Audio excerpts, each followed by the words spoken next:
योऽन्तः प्रविश्य मम वाचमिमां प्रसुप्तां सञ्जीवयत्यखिलशक्तिधरः स्वधाम्ना अन्यांश्च हस्तचरण श्रवणत्वगादीन् प्राणान्नमो भगवते पुरुषाय तुभ्यं। श्रीवीरराघवदयार्द्रकृपावतारं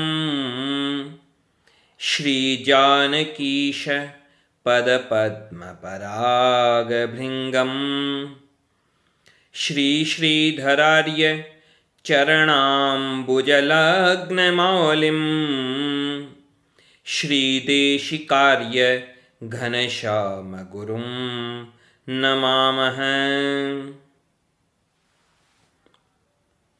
जैसा कि प्रसंग चल रहा था, शिष्य के लक्षणों के बारे में चिंतन हो रहा था और शिष्य के लक्षणों के बारे में न्यास विंशति ग्रंथ में 30वें श्लोक में श्री वेदांत देशिक स्वामी जी महाराज बताते हैं, उपदेश करते हुए, कि चौथा लक्षण जो है शिष्य का, सद्बुद्धि साधु सेवी समुचित चैतस तत्वबोधाभिलाषी। तत्वबोधाभिलाषी होना एक शिष्य के लिए अनिवार्य बात है। यदि वह तत्वबोधाभिलाषी नहीं है तो वह शिष्य कैसे है? जो तत्व को जानने की इच्छा ही नहीं रखता तो वह शिष्य कैसे है? जो तत्व को जानने की इच्छा नहीं रखता वह भगवान को जानने की इच्छा नहीं रखता, वह अपने आप को जानने की इच्छा नहीं रखता, उसके जीवन का कोई लक्ष्य नहीं है, उसके जीवन का कोई उद्देश्य नहीं है, और जिसके जीवन का कोई उद्देश्य नहीं हो वह निरर्थक है, उसका जीवन जीवन कहलाने योग्य नहीं है। उपनिषदों में एक महत्वपूर्ण उपनिषद है जिसका नाम है बृहदारण्यक उपनिषद। इसका नाम भी जो है बृहद, बृहद यानी जो बड़ा हो, तो यह आकार में भी बहुत बड़ा है और इसका विषय भी बहुत बड़ा है। इस उपनिषद में, बृहदारण्यक उपनिषद में एक प्रसंग आता है, बड़ा सुंदर प्रसंग।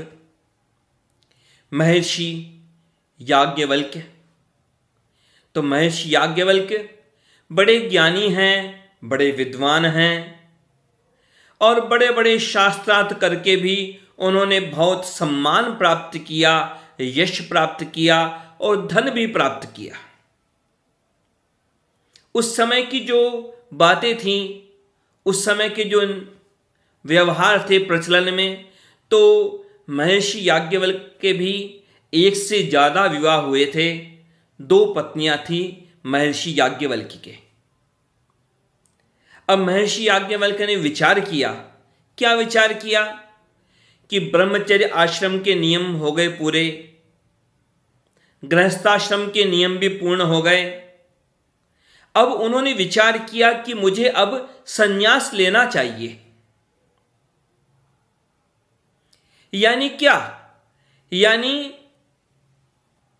संसार के उपयोगी योग्यताएं उन्होंने प्राप्त कर ली, संसार के प्रति अपने कर्तव्य भी उन्होंने निभा लिए, गृहस्थाश्रम के कर्तव्यों का भी उन्होंने निर्वाह कर लिया, लेकिन वो यहां अब अटके नहीं। अब उन्होंने केवल और केवल परमात्मा की प्राप्ति का निश्चय किया मन में। और क्या किया? सबसे पहले उन्होंने अपने धन के 2 भाग किए और दोनों पत्नियों को कह दिया कि ये तुम दोनों के लिए ये हिस्सा किया है, यह मेरा धन है, यह मेरी संपत्ति है और तुम दोनों इस संपत्ति के आधे आधे भाग को स्वीकार कर लो। तुम्हारे प्रति मेरी जो जिम्मेदारी है वह मेरी पूर्ण होएगी ताकि मैं संन्यास ले सकूं। महर्षि याज्ञवल्क्य उनकी दोनों पत्नियां, एक पत्नी का नाम कात्यायनी और दूसरी का नाम मैत्रेयी। अब ये जो दोनों पत्नियां हैं महर्षि याज्ञवल्क्य की, इन दोनों का चिंतन अलग अलग तरह का है। जो कात्यायनी है वह संसार की सामान्य स्त्री का एक सामान्य चिंतन करने वाली स्त्री, कि भाई जीवन का निर्वाह करने के लिए धन मिल गया, पर्याप्त हिस्सा बराबर मिल गया संपत्ति में, बस वह संतुष्ट है। कात्यायनी ने संतुष्ट होकर कह दिया महर्षि याज्ञवल्क्य से कि बस इतना धन पर्याप्त है, आपने मुझे यह धन दे दिया, पर्याप्त है। लेकिन जो मैत्रेयी थी, वह मैत्रेयी केवल धन के लिए संतुष्ट होने वाली नहीं थी। मैत्रेयी का चिंतन बड़ा ऊंचा था। मैत्रेयी ने स्पष्ट पूछ लिया कि आप मुझे यह बताइए, अपने पति से, महर्षि याज्ञवल्क्य से पूछ लिया मैत्रेयी ने कि आप मुझे यह बताइए कि क्या यह सारा धन प्राप्त करके क्या मेरा जीवन सार्थक हो जाएगा? क्या मेरा जीवन सार्थक हो जाएगा इस धन संपत्ति से? वहां पर शब्द कुछ अलग काम में लिए है मैत्रेयी ने क्या कहा कि आप मुझे यह बताइए, क्या ये सब धन संपत्ति प्राप्त करके क्या मैं अमर हो जाऊंगी? क्या अमृतत्व मुझे मिल जाएगा? अब यहां अमृतत्व का मतलब क्या? शरीर तो कभी अमर हो नहीं सकता, शरीर तो मरना ही है, शरीर तो नष्ट होना ही है। चाहे ऋषि मुनि हो, चाहे कितना भी ज्ञानी हो, जिसने जन्म लिया है तो मरना तो उसे पड़ेगा। शरीर शब्द का तो शाब्दिक तात्पर्य ही यही है, शरीयते इति शरीरम। व्याकरण की दृष्टि से देखा जाए तो शरीर का मतलब ही यही है कि जो नष्ट होता जा रहा है, जो नष्ट होएगा ही। तो शरीर तो अमर होने वाला नहीं है। यहां अमर शब्द का प्रयोग, अमृतत्व का प्रयोग जो किया गया, यानी जीवन की सार्थकता के लिए कहा गया। तो मैत्रेयी ने स्पष्ट पूछ लिया महर्षि याज्ञवल्क्य से, आप मुझे बताइए कि क्या यह धन संपत्ति प्राप्त करके मेरा जीवन सार्थक हो जाएगा? अब तो महर्षि याज्ञवल्क्य ने भी स्पष्ट कह दिया कि नहीं नहीं, इस धन संपत्ति की क्या बात करो, भले ही यह धन संपत्ति बहुत सारी है, पर केवल इस धन संपत्ति की बात छोड़ो, सारे संसार की धन संपत्ति भी मिल जाए किसी को तो भी वह उस अमृतत्व को प्राप्त नहीं कर सकता। जीवन की सार्थकता को धन संपत्ति से प्राप्त नहीं किया जा सकता। धन संपत्ति के द्वारा भौतिक आवश्यकताओं की पूर्ति हो सकती है, खाने पीने की, कपड़े की, रहने की, ये सब व्यवस्थाएं हो सकती हैं और धन संपत्ति इसी के लिए होती है। लेकिन इस धन संपत्ति से जीवन की सार्थकता को प्राप्त नहीं किया जा सकता। अब तो मैत्रेयी ने स्पष्ट कह दिया कि जिस धन संपत्ति से जीवन की सार्थकता नहीं मिल सकती हो, तो फिर उस धन संपत्ति से मुझे क्या? आप तो मुझे वह उपदेश कीजिए, वैसा ज्ञान दीजिए कि जिससे मेरा जीवन सार्थक हो जाए, जिससे मेरा जीवन सफल हो जाए। मेरे जीवन की सार्थकता किसमें है? उस अमृतत्व को प्राप्त करने में है, उस आत्मा को जानने में है। आप मुझे वह उपदेश कीजिए। मैत्रेयी देख रही थी कि इतने विद्वान हैं उनके पति महर्षि याज्ञवल्क्य, और महर्षि याज्ञवल्क्य के पास इतनी धन संपत्ति है, इतनी मान प्रतिष्ठा है, लेकिन फिर भी उस सब का त्याग करके वे संन्यास लेकर के वन में जाने के लिए तत्पर हैं, वन में जाने के लिए तैयार हैं। तो फिर यह धन संपत्ति लक्ष्य नहीं हो सकती। और सही बात है, देखिए, धन संपत्ति चाहिए, किस लिए चाहिए? किस लिए चाहिए? धन संपत्ति केवल भौतिक आवश्यकताओं की पूर्ति के लिए चाहिए। धन संपत्ति मात्र एक व्यवस्था के लिए बात है। धन संपत्ति लक्ष्य नहीं है। जैसे आप कहीं किसी यात्रा पर निकले हों, आपको कहीं किसी मंजिल पर पहुंचना हो, अपने गंतव्य पर पहुंचना हो, तो आप सीधे तो वहां नहीं पहुंच सकते कि आप घर से निकले और अपने लक्ष्य पर पहुंच गए। यह तो हो नहीं सकता कि इधर निकलना हुआ, इधर रवाना हुए आप और उधर आप पहुंच गए। ऐसा तो हो नहीं सकता। मार्ग में भी तो कई पड़ाव होंगे, मार्ग में भी तो कई गांव आएंगे, शहर आएंगे। तो वैसे ही यह जो मानव जीवन है, तो मानव जीवन का आरंभ हो जाता है जन्म के साथ। अब सीधे लक्ष्य तक पहुंचने की बजाय रास्ते में क्या क्या होता है? सामान्य तौर पर एक शहर आता है, दूसरा शहर आता है, तीसरा शहर आता है, लेकिन उन शहरों से केवल गुजरना होता है। यदि मार्ग के रास्ते के शहर में हम रुक जाएंगे तो अपने लक्ष्य तक नहीं पहुंच पाएंगे, तो फिर हम अपनी मंजिल पर नहीं पहुंच पाएंगे। लेकिन विडंबना क्या होती है?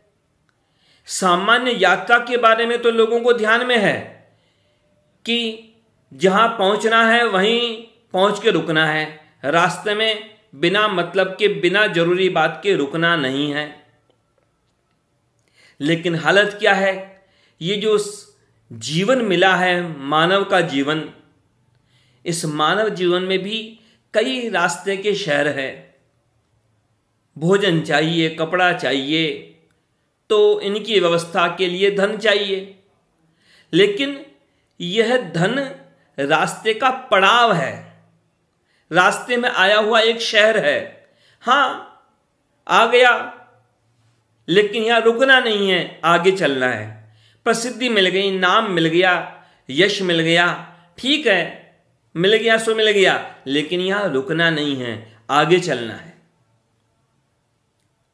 चाहे धन संपत्ति, चाहे नाम और प्रसिद्धि, ये सब मिलें, लेकिन मिलें चाहे न मिले, लेकिन इनमें अटकना नहीं है, चलना है आगे, क्योंकि लक्ष्य ये नहीं है। ये इस जीवन की आवश्यकताएं हैं, ये इस जीवन की सार्थकता नहीं है, ये इस जीवन का लक्ष्य नहीं है। लक्ष्य क्या है? बताने लगे स्वयं वहां पर याज्ञवल्क्य, महर्षि याज्ञवल्क्य। उन्होंने कहा कि देखो मैत्रेयी, ये जो धन संपत्ति है, इनमें जीवन की सार्थकता नहीं है। जीवन की सार्थकता तो है केवल और केवल अपनी आत्मा को जानने से, अपने आत्मा को अनुभव करने से, उस आत्म तत्व को जानने से, समझने से, उस आत्म तत्व की प्राप्ति करने से, तो ही यह जीवन सार्थक होगा। आत्मा वा अरे द्रष्टव्य है, श्रोतव्य है, मंतव्य है, निदिध्यासितव्य है मैत्रेयी। उन्होंने स्पष्ट कह दिया कि यह आत्मा जो है, यही देखने योग्य है, यही सुनने योग्य है, यही मनन करने योग्य है, और यही ध्यान करके व्यवहार में लेने योग्य है। आत्मनो वा अरे दर्शनेन श्रवणेन मत्या विज्ञानेनदम सर्वम विदितम। कि देखो, इस आत्मा का दर्शन करने से, मनन करने से, अनुभव करने से समझ लो कि तुमने सब कुछ जान लिया, समझ लो कि मानो तुमने सब कुछ प्राप्त कर लिया। इस आत्म तत्व को जाने बिना कितना भी प्राप्त कर लो, कितना भी इकट्ठा कर लो, वह सब प्राप्त किया हुआ, इकट्ठा किया हुआ व्यर्थ है। और इस आत्म तत्व को जान लिया, अनुभव कर लिया, तो समझ लो तुम्हारा जीवन सार्थक है, सफल है। इस आत्म तत्व को जाने बिना इस मानव के जीवन में और किसी पशु, पक्षी, कीट, पतंग, उसमें और मानव में क्या अंतर है? कोई अंतर नहीं है। स्पष्ट समझाया उन्होंने बृहदारण्यक उपनिषद में।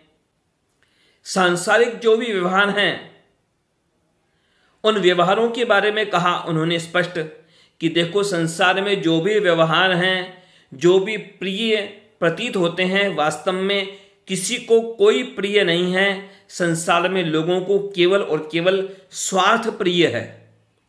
यदि किसी को लगता है कि उसके संबंधी उसको चाहते हैं या उसके मित्र उसे चाहते हैं, कि संसार के लोग उसे चाहते हैं, तो कोई किसी को नहीं चाहता, केवल अपने स्वार्थ को चाहते हैं लोग। इसलिए उन लोगों में मत अटको। सबके प्रति जो उनके कर्तव्य हैं, उन कर्तव्यों को कर लो। लेकिन वास्तव में इस जीवन की सार्थकता केवल और केवल कब है? उस आत्मा को जानने से, उस आत्मा का दर्शन यानी अनुभव करने से, आत्मा के स्वरूप को जानने से मानव के जीवन की सार्थकता है। यह जो मूल प्रसंग है अपना, जो परम पद सोपान का चिंतन जो है, तो उसका भी मूल तात्पर्य वही तो है। उसी तात्पर्य के विषय में यहां पर कुछ विस्तार है। क्या है परम पद? परम पद है भगवान के चरणारविंद। और उन परम पद की प्राप्ति कैसे हो? तो उसके लिए उपाय है कि सबसे पहले हम अपने स्वरूप को जानें। आरंभ है अपने आप को जानने से, अपने आप को पहचानने से, अपने स्वरूप के ज्ञान से। और यहां पर वही बात कही गई कि जीवन की सार्थकता तब है कि जब यह मानव अपने आत्मा के स्वरूप को पहचाने, अपने स्वरूप को पहचाने। मानव के स्वार्थ की कोई सीमा नहीं है। दूसरों के जो स्वार्थ हैं, दूसरे प्राणियों के जो स्वार्थ हैं, उनकी तात्कालिक आवश्यकता के हिसाब से हैं। दूसरे प्राणी केवल अपनी तात्कालिक भूख, प्यास इत्यादि की व्यवस्था में लगते हैं, लेकिन तत्काल की व्यवस्था। लेकिन मानव का स्वार्थ इतना ज्यादा है कि मानव अपने स्वार्थ के लिए पूरी दुनिया को नष्ट कर रहा है। बड़े से बड़े युद्ध हुए संसार में, बड़े से बड़े अपराध हुए दुनिया में, तो किसने किए? पशु पक्षियों ने नहीं किए, इस मानव ने किए, अपने स्वार्थ के लिए किए। और एक बात पूरी तरह से हमें समझ लेनी चाहिए, शास्त्रों में भी स्पष्ट कहा गया और अनुभव करके भी देख लीजिए, इस परम पद की प्राप्ति की जो यात्रा है, इस परम पद की प्राप्ति के लिए की गई, आरंभ की गई यह जो यात्रा है, इस यात्रा में धन ज्यादा काम नहीं आता। धन इस संसार की व्यवस्थाओं के लिए है, लेकिन धन उस परमात्मा की प्राप्ति के लिए धन ज्यादा महत्व नहीं रखता, बल्कि महत्व रखता ही नहीं है। इसलिए हमारे ऋषि मुनियों ने ये जो परमात्मा की प्राप्ति की जो यात्रा है, उसके लिए प्रस्थान त्रयी बताई। प्रस्थान शब्द तो आप जानते होंगे। प्रस्थान यानी किसी यात्रा का आरंभ, किसी यात्रा का आरंभ, उसे कहते हैं प्रस्थान। तो ये प्रस्थान त्रयी हैं। क्या प्रस्थान त्रयी हैं? जो इस परम पद की यात्रा को आरंभ करने में सहायक हैं। प्रस्थान त्रयी कहा गया 3 ग्रंथों को। पहला ब्रह्मसूत्र, जो महर्षि वेदव्यास जी ने निर्माण किया, सब वेद वेदांत का सार लेकर के। पहला है ब्रह्मसूत्र।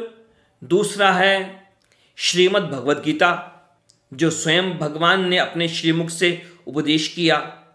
और प्रस्थान त्रयी में जो गिनती होती है, जो वह तीसरी गिनती है उपनिषदों की।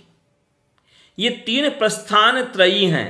इन तीनों को मिलाकर के कहा गया प्रस्थान त्रयी, कि यदि परम पद की प्राप्ति करनी है, भगवान के श्री चरणों की प्राप्ति करनी है, और उस यात्रा का आरंभ करना है, तो उस यात्रा का आरंभ करने के लिए ये 3 आधार हैं। जैसे आप लोगों ने सुना होगा कि रॉकेट लॉन्चर होता है, कोई रॉकेट को लॉन्च किया जाता है, जहाँ से रॉकेट को, मिसाइल को, कि जैसे रॉकेट लॉन्चर से लॉन्च किया और तो वह मिसाइल या रॉकेट अंतरिक्ष में जाता है अपने लक्ष्य की ओर। बिना उस रॉकेट लॉन्चर के या उस लॉन्च पैड के बिना, रॉकेट लॉन्चर के बिना या लॉन्च पैड के बिना रॉकेट को लॉन्च नहीं कर सकते। जैसे केवल कोई बाण हो, धनुष नहीं हो, तो वह बाण तो केवल एक टुकड़ा है, लोहे का टुकड़ा, लकड़ी का टुकड़ा। जैसे बंदूक न हो तो गोली क्या है, गोली एक कंकर के समान है। तो जैसे रॉकेट लॉन्चर पहुंचाता है रॉकेट को अपने लक्ष्य तक, वैसे ही इस जीवात्मा को परमात्मा के श्री चरणों तक पहुंचाने के लिए ये रॉकेट लॉन्चर का काम करते हैं ये प्रस्थान त्रयी के ग्रंथ। ये जो प्रस्थान त्रयी है, श्रीमद् भगवद गीता और ब्रह्मसूत्र और उपनिषद, ये है रॉकेट लॉन्चर के समान इस जीवात्मा को परमात्मा के श्री चरणों तक पहुंचाने का उपाय हैं, साधन हैं। हमें इन ग्रंथों का स्वाध्याय अवश्य करना चाहिए। आरंभ तो करें। यात्रा कितनी भी बड़ी हो, शुरुआत तो चलने से ही होगी। और निश्चित बात है, यहाँ तो आरंभ का ज़्यादा महत्व है, पूर्ण तो भगवान की कृपा से ही होती है यह यात्रा। यदि कोई मन में संकल्प लेकर के उस परम तत्व को प्राप्त करने के लिए प्रयास करे, जितनी ज़्यादा लगन होगी उतना ही जल्दी भगवान की कृपा का अनुभव होता है। हम तत्व जिज्ञासु बने। भगवान की श्री चरणों में प्रार्थना है कि हम सब भगवान की कृपा को प्राप्त करके भगवान के विषय में और अपने आत्म तत्व के बारे में जिज्ञासु बने, तत्व जिज्ञासु बने और अपने जीवन को सार्थक करें। जय श्रीमन नारायण।